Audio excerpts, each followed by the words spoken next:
मुतकब्बिर नहीं बनना, अकड़ पैदा नहीं करना, दौलत पर घमंड नहीं करना। कितने घमंड करने वाले आए, कितने मुतकब्बिरीन आए, सबको अल्लाह ने तबाह बर्बाद कर दिया। नमरूद जैसे मरदूद को अल्लाह रब्बुल आलमीन ने मरवा दिया, हलाक बर्बाद कर दिया। कारून जैसे तगड़े को अल्लाह रब्बुल आलमीन ने तहस नहस करके रख दिया। फिरौन जैसे बदमाश को अल्लाह रब्बुल आलमीन ने पानी में डुबो करके मरवा दिया, निशान इबरत बना दिया।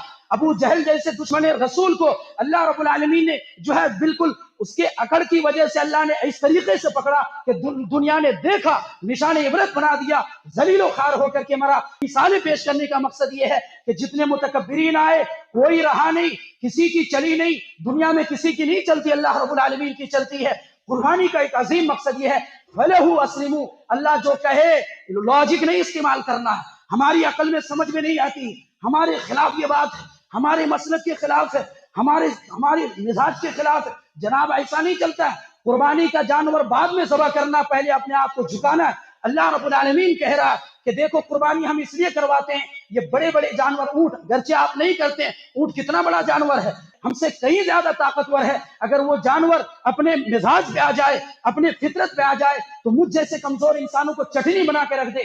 कुर्बानी करने वाले क्या कुर्बानी करेंगे, ये जानवर कुर्बानी करके पहले रख देंगे। अल्लाह रब्बुल आलमीन ये पैगाम देना चाहता है, हमने इतने बड़े बड़े ताकतवर जानवर को तुम कमजोर इंसानों के ताबे करके, हकीकत में हम तुमसे ये चाहते हैं, हमारी डिमांड ये है कि कुर्बानी बाद में करना। जैसे जानवर तेरे सामने झुके हैं ताकतवर होने के बावजूद, ऐसे लाभ तुम ताकतवर बन जाओ। मेरे सामने मुझ जो मालिक के सामने, मुझे रब के सामने तुम्हें भी ताबेदार बनना है, तुम्हें भी झुकना है।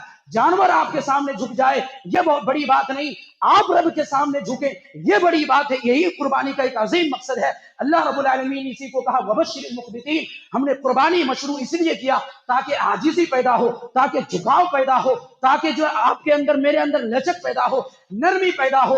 हम जो आजिज बन करके रहें, हम मुतवाज़े बन करके रहें, हमारी जिंदगी से अकड़ खत्म हो जाए, हम अल्लाह रब्बुल आलमीन के आजिज बंदे बन करके रहें। जिस तरीके से जानवर आजिज होकर के आपके हाथ के नीचे ताकत रखने के बावजूद लेट जाते हैं, खामोशी से अपनी गर्दन पे आपको छुरी चलाने देते हैं, उससे कहीं ज्यादा खामोशी से मुझे और आपको अपने रब के दर पे झुकना है और रब के सामने झुकना पड़ेगा। यही कुर्बानी का मकसद है।